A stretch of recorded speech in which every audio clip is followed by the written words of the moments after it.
आदिदेव नमस्तुभ्यं आदिदेव प्रसीद मम भास्करम् प्रसीद मम भास्करम् दिवाकर नमस्तुभ्यं दिवाकर नमस्तुभ्यं प्रभाकर नमोस्तुते प्रभाकर नमोस्तुते आदित्याय विद्महे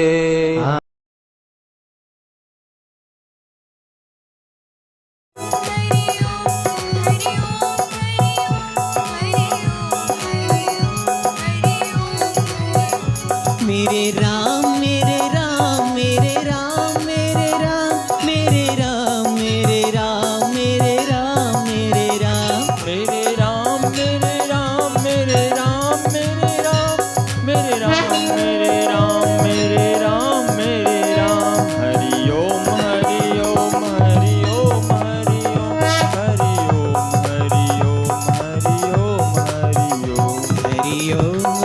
ओम हरि ओम हरि ओम हरि ओम हरि ओम हरि ओम हरि ओम हरि ओम हरि ओम हरि आशीष पाओ गुरु चरणन की आरती गाओ शुभ मंगल का आशीष पाओ गुरु चरणन की आरती गाओ शुभ मंगल का आशीष पाओ निर्भय होकर बढ़ते जाओ गुरु चरणन की आरती गाओ गुरु चरणन की आरती गाओ निर्भय होकर बढ़ते जाओ निर्भय होकर बढ़ते जाओ गुरु चरणन की आरती गाओ गुरु चरणन की आरती गाओ जो बापू जल्दी बाहर आओ करुणा सागर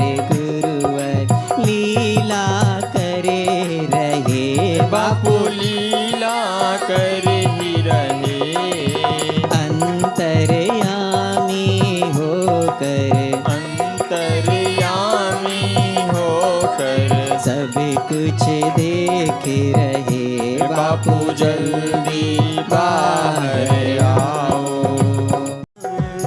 गुरु नारायण गुरु नारायण गुरु नारायण गुरु नारायण सारे तीर्थ धाम आपके चरणों में हे गुरुदेव प्रणाम आपके चरणों में सारे तीर्थ धाम आपके चरणों में हे गुरुदेव प्रणाम आपके चरणों में। आप लोगों को दिल से ऐसा लगता है कि मुंबई का महिला मंडल मजबूत होना चाहिए? आवाज़ तो 2-4 लोगों की ही आ रही है। लगता है कि नहीं लगता है? क्या आपको ऐसा नहीं लगता कि मुंबई में बहनों को भाइयों से आगे निकल के दिखाना चाहिए? लगता है कि नहीं लगता? मुंबई में बाल संस्कार की सेवा कितनी धूमधाम से होती है, जोर शोर से होती है। मातृ पितृ पूजन के कितने सारे कार्यक्रम होते हैं, तुलसी पूजन के कार्यक्रम होते हैं, ऋषि प्रसाद के इतने सुंदर अभियान चलते हैं कि नहीं चलते हैं? और उसमें भी बहनें भाइयों से आगे हैं कि नहीं है? कोई शक है क्या जो सोच रहे हो इतना आगे हैं कि नहीं है? और वैसे भी इतिहास पकड़ के देख लो, मुंबई नहीं पूरा का पूरा भारत का वैदिक इतिहास ये कहता है कि भाइयों से ज़्यादा बहनों की आध्यात्मिक उन्नति, शारीरिक उन्नति, यौगिक उन्नति वो भाइयों से बहनों की ज़्यादा होती है। क्योंकि बहनों के अंदर एक जो शक्ति है ना कि जो वो एक बार ठान लेती हैं वो करके दिखा देती हैं। अगर आज मुंबई की बहनें पीछे हैं तो उसके 2-3 कारण हैं। कारण में एक मुख्य कारण क्या है कि जैसे क्या होता है कि हर जगह से बहुत सारी सेवाएं चलती हैं। बाल संस्कार भी चलता है, युवा सेवा संघ चलता है, गुरुकुल की सेवाएं होती हैं, बच्चों को मोटिवेट करना, ऋषि प्रसाद चलता है। तो कभी कभी हम अपने आप को डिवाइड कर लेते हैं कि हम बाल संस्कार की बहनें हैं, हम बाल संस्कार की सेवा कर रहे हैं, तो हम शायद अगर जिम्मेदारी ले भी लें तो हम शायद समय नहीं निकाल पाएंगे दूसरी सेवा के लिए। ऐसा मन में विचार आ जाता है। कभी ऋषि प्रसाद की सेवा होती है तो मन में ऐसा विचार आ जाता है कि हम करना तो चाहते हैं लेकिन पता नहीं समय निकाल पाएंगे या नहीं निकाल पाएंगे। तो ये जो हाना हाना होता है ना, डबल मूड, इसके कारण फिर चाहकर भी सेवा नहीं हो पाती है। ठीक है, तो सबसे पहले तो अगर किसी भी सेवा को, एक आश्रम से, इतना छोटा सा लेकिन इतना प्यारा आश्रम है आपका, और उस छोटे से आश्रम में इतनी बड़ी बड़ी प्रवृत्तियाँ होती हैं, तो आप अगर ठान लो ना तो एक सिस्टम बन जाए हर सेवा को करने का। ये जितनी मैंने इनाम लिखे थे ये यहाँ नहीं है। ठीक है, ये इस बात का सबूत है कि उनसे ज़्यादा सेवा में आप आगे निकल के दिखा सकते हो। हाँ जी के ना जी? क्योंकि अगर आप आज यहाँ पर हो तो आप महिला उत्थान मंडल के सम्मेलन में आए हो तो आपके दिल में कहीं ना कहीं एक चाहना तो है कि हमको अपने गुरु की सेवा करनी है। विवेकानंद जी का प्रसंग, कि विवेकानंद जी जब शिकागो गए तो वहाँ पर एक बहुत बड़े हॉल में बहुत सारे धर्म ग्रंथ रखे हुए थे और वहाँ पर गीता सबसे नीचे रखी हुई थी। तो उन लोगों ने मजाक उड़ाया कि आपकी गीता सबसे नीचे रखी है और सबसे छोटी है, आप क्या कहना चाहेंगे। उनको लगा था कि उनको बुरा लगेगा, विवेकानंद जी को, उनको लो फील होगा। लेकिन विवेकानंद जी ने कहा कि आपने बिल्कुल ठीक कहा कि हमारा धर्म ग्रंथ गीता है और वो साइज़ में छोटा है और वो सबसे नीचे रखा है, लेकिन ये भी उतना ही सच है कि अगर मैं गीता को खींच के निकाल दूँ तो ये सारे ग्रंथ नीचे गिर जाएंगे, क्योंकि हमारा जो धर्म है, हमारा जो आध्यात्म है, वो केवल भारत का ही नहीं पूरे विश्व का आधार है। तो यही चीज़ें आप बिल्कुल ऐसा संकोच मत करिए कि जो स्कूल कॉलेज में लड़कियां पढ़ रही हैं उनके सामने आपकी कम एजुकेशन है, नहीं, बस आपका एक प्रेजेंटेशन कॉन्फिडेंस वाला होना चाहिए। वो लड़कियां आध्यात्म में जीरो होती हैं। जो आप उन्हें बताने आए हो, जो आप उन्हें सिखाने जा रहे हो, वो उसमें बिल्कुल जीरो हैं। उनको उस विषय की बिल्कुल भी कोई नॉलेज नहीं है। बस एक पूरे कॉन्फिडेंस से जाओ।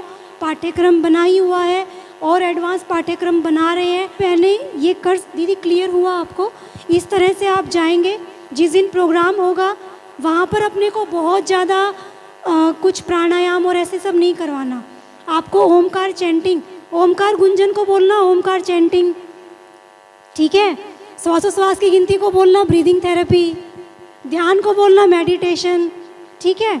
और जो हम मुद्रा सिखाते हैं उनको बोलना योगिक एक्सरसाइजेस, ठीक है। वही प्रोग्राम आपका हो जाएगा। और फिर उसके बीच में आपको कोई एक टॉपिक कवर करना है, यानी character management, personality development, time management, real beauty, yoga, usefulness of mobile, ठीक है। तो इन सब चीज़ों में से कोई भी एक टॉपिक लेकर जाओ। पीपीटी बनी हुई है, पीपीटी भी आपको शेयर करेंगे, वेबसाइट पे लिंक भी है ना प्रज्ञा पीपीटीज़ वगैरह की, तो वो पीपीटी आप वहाँ पे दिखा सकते हो, खुद की भी बना सकते हो। इस तरह से आप एक बहुत ही अच्छा तेजस्विनी भव का प्रोग्राम ले सकते हो। गारंटी मैं लेती हूँ, अगर आपने एक प्रोग्राम अच्छे से लिया तो अगली बार अगले टॉपिक पे सेम कॉलेज में भी, सेम स्कूल में भी आपको प्रोग्राम मिलेगा ही, ठीक है। और कोई क्वेश्चन? मुझे बहुत अच्छा लगा इन्होंने पूछा, क्योंकि पूछोगे तभी जवाब आएंगे और तभी आपकी जो हेजिटेशन है वो खत्म होगी अंदर से। कभी अभिमन्यु की कथा सुनी है, जिसने माँ के गर्भ में ही अच्छे से चक्रव्यूह तोड़ने, डिस्को डांस जानते भाई। अरे तो फिर बन गई आपकी बात। अगर आपको आपके जीवन में अच्छा इंसान बनाना है, आपके बेटे को, आपकी भी लाइफ अच्छे से गुजरे, ऐसा अगर आपको लगता है तो आपको आपके बच्चों को अच्छे संस्कार देने ही पड़ेंगे। किस तरीके से? वही तो मैं बताने जा रही हूँ, आप सुनने को ही तैयार नहीं है। बताइए। आप सुनने को ही तैयार नहीं। सोचती हूँ मैं भी। सोचेंगे ना, हाँ बहुत अच्छी बात है। तो आपको क्या करना है, आपको सवेरे उठने के बाद अच्छे हमारे बापूजी के जो महिला उत्थान का कार्य चलता है ना, दिव्य गर्भ शिशु संस्कार, उस किट को आप पहले पढ़ लीजिए। मगर हमारे बापूजी का जो दिव्य शिशु संस्कार कार्यक्रम है ना, तो उसके अंदर फ्री में मिलता है, खाली आपको वो एक्सेप्ट करना है और उससे आपका 9 महीना तो आपके पास कुछ इसमें का कुछ पेपर्स वगैरह है क्या मेरे को बता हाँ है ना, हमारे पास है ना। हाँ तो कहाँ पे से मिलेंगे? हाँ देखती हूँ मैं भी। देख लीजिए। हाँ। दिव्य शिशु संस्कार अगर मेरे को अच्छा लगा, हाँ। मेरे को अच्छा लगा तो पढ़ूंगी। हाँ, पहला ही बोल। अरे फिर बाद में आप बोलोगे पढ़े नहीं, आपको ये नहीं हुआ। नहीं आप। अरे हाँ,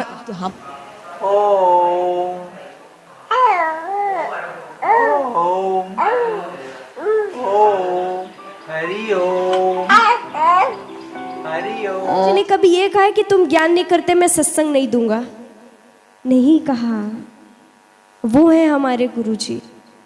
तो आज के टाइम में अगर हम बाकी बातों को ध्यान नहीं दें, केवल इतनी बात हमारे मन में रखें कि हमारे गुरुदेव को जब दादा गुरुजी ने सेवा दी तो बापूजी आज तक वो सेवा कर रहे हैं। हमें हमारे गुरु ने जो सेवा दी है, यदि वो हम सेवा ना कर पाए तो हम शिष्य काहे के।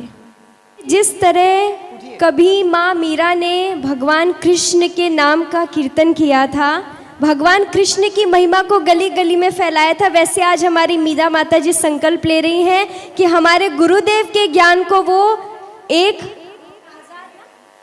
1000 गर्भवती माताओं तक पहुंचाने का संकल्प लेती हैं। साधो साधो साधो। धाम आपके चरणों में हे गुरुदेव प्रणाम आपके चरणों में। ओ सारे तीर्थ धाम आपके चरणों में। हे गुरुदेव प्रणाम आपके चरणों में।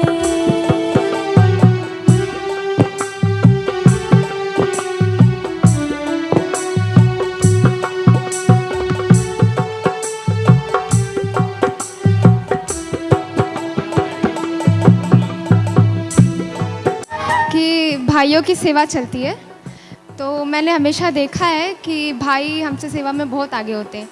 मतलब उनका 10 होता है तो हमारा 1 होता है। तो मुझे इस बात से कभी कभी थोड़ी ईर्ष्या होती है। तो मैं आज संकल्प लेती हूँ कि मैं तेजस्विनी भव से कम 21 लड़कियों को ऐसा तैयार करूँगी कि कहीं भी सेवा करने की आवश्यकता हो या कहीं भी हमारी आवश्यकता हो तो फिर वो हमेशा तैयार रहें बिना कोई बहाने के।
सभी बहनों को हरिओम। दिव्य प्रेरणा प्रतियोगिता पूज्य गुरुदेव ने शुरू की थी, सभी ज़रा ध्यान से सुनेंगे। दिव्य प्रेरणा प्रतियोगिता पूज्य गुरुदेव ने शुरू की थी जब बापूजी थे, तब करीब 25 लाख विद्यार्थी इस प्रतियोगिता में बैठे थे। अब पिछले साल से फिर शुरू हो गई है।